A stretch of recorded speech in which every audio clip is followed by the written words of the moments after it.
Salut la compagnie, c'est Jules Melon. Et aujourd'hui, dans un Pro Ciné Critique, j'ai décidé de vous parler d'un film à l'affiche, le nouveau Pixar, la suite des Indestructibles, Les Indestructibles 2, 14 ans après, toujours réalisé par Brad Bird. Brad Bird qui, entre-temps, s'est aussi essayé aux films normaux, on va dire, pas animés, mais qui a été reconnu pour avoir fait donc aussi Ratatouille ou Le Géant de Fer. Il revient ici avec Pixar pour une suite logique et directe du premier film, puisqu'on se retrouve directement après l'action du premier. On aurait pu s'attendre à ce que l'action se déroule 10 ans après, je sais pas, avec les enfants qui ont grandi et tout. Pas du tout. Ici, on a décidé de prendre la suite avec la fin du film qui fait un peu le début, la fin du premier qui fait un peu le début du 2, avec une attaque du démolisseur et les indestructibles qui doivent arrêter cet homme-là, ce méchant. Mais le problème, c'est que dans cette action-là, les indestructibles font beaucoup de dégâts aussi. Et une fois la ville sauvée, ils sont plus vus comme des démolisseurs, du coup, comme des destructeurs que des sauveurs. Et la loi décide de les interdire. En gros, on bannit les super-héros et voilà, ça commence mal, donc, quelque part. La famille part, donc les Indestructibles, qu'on connaissait déjà du premier film, Monsieur Indestructible, son épouse Elastigirl, je vais y arriver, les enfants Violette, Dash ou le petit Jack Jack, doivent donc se cacher ou ne plus exercer du tout sous peine d'être peut-être arrêtés, allez savoir, des trucs comme ça. Et on se retrouve donc avec pour les sauver, pour les remettre en avant, un homme qui est un peu débarqué de nulle part, une sorte de milliardaire, PDG d'une entreprise de télécom et philanthrope et fan des super-héros, le dénommé Winston Dever, qui leur propose en fait, qui propose aux Indestructibles et à tous les super-héros un gros coup de pub afin de leur faire regagner l'appui du grand public et de la loi. Pour ce faire, voilà, il a bidouillé des petites caméras, il va faire des missions afin de montrer que oui, les héros font des bonnes choses et sont utiles à la société. Voilà, épaulé par sa sœur, qui est le cerveau derrière toutes les trucs, toutes les inventions, et lui donne l'argent, voilà. C'est comme ça que le film démarre. Et ce qui est intéressant dans ce film, bon déjà c'est qu'il suit le premier, donc c'est cool parce que finalement, si vous avez vu le premier, que vous vouliez rester dans l'action, bah, c'est parfait. Limite, il fallait le revoir avant le 2, hein, parce que finalement, je ne l'ai pas revu, mais bon, je l'avais vu il n'y a pas si longtemps que ça, donc voilà, j'avais un peu à peu près en tête les choses. Et ce qui est intéressant aussi, surtout ici, c'est que c'est Elastigirl qui est mise en avant.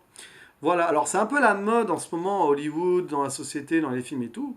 Le côté féministe pardon, qui ressort, et ici donc la femme de Monsieur Indestructible est mise donc au devant de son mari, et c'est elle à qui on confie l'émission parce qu'elle est plus délicate que Monsieur Indestructible qui a tendance à un peu tout casser sur son passage. Et bon, donc pour redorer le blason des héros, vaut mieux que ce soit elle qui fasse les choses en finesse, etc.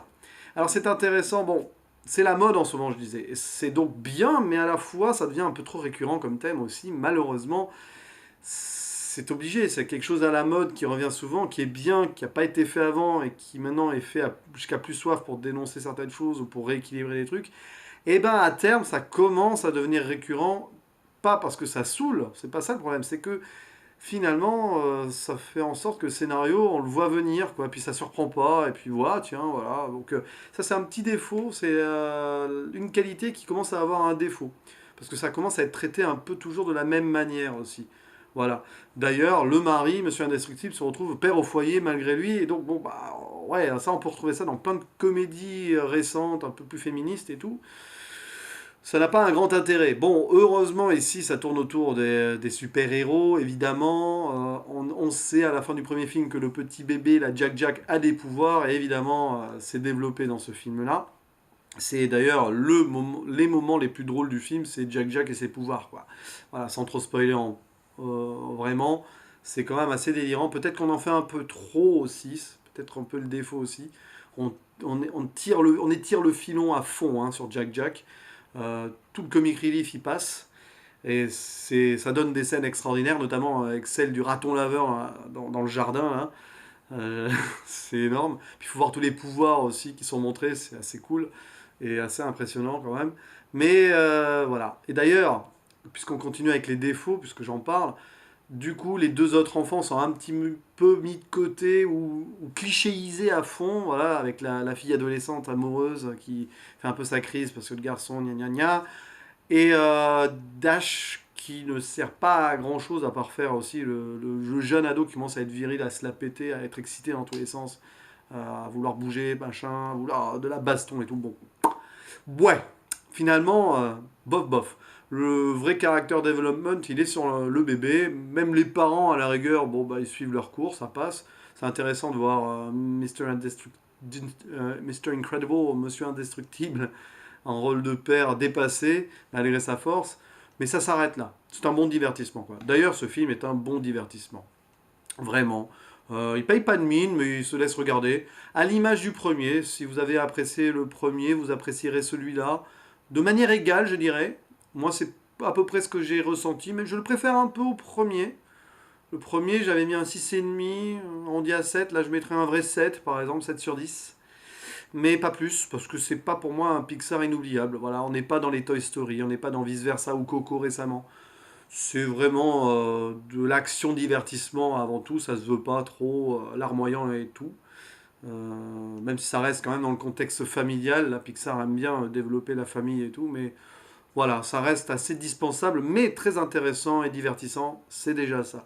Voilà, pour l'intrigue en elle-même, bah, en fait, nos super-héros, Elastigirl en premier, et d'autres super-héros qui sont ajoutés dans le film, plutôt intéressants aussi d'ailleurs, pas très développés mais intéressants, bah, ces gens-là doivent faire face à un hypnotiseur, je crois que c'est le screenslaver en VO, et c'est intéressant parce que ça dénonce quelque chose de la société aujourd'hui, les écrans. Voilà, les écrans qui vous hypnotisent, les gens ne pensent pas par eux-mêmes et sont rassurés par les écrans.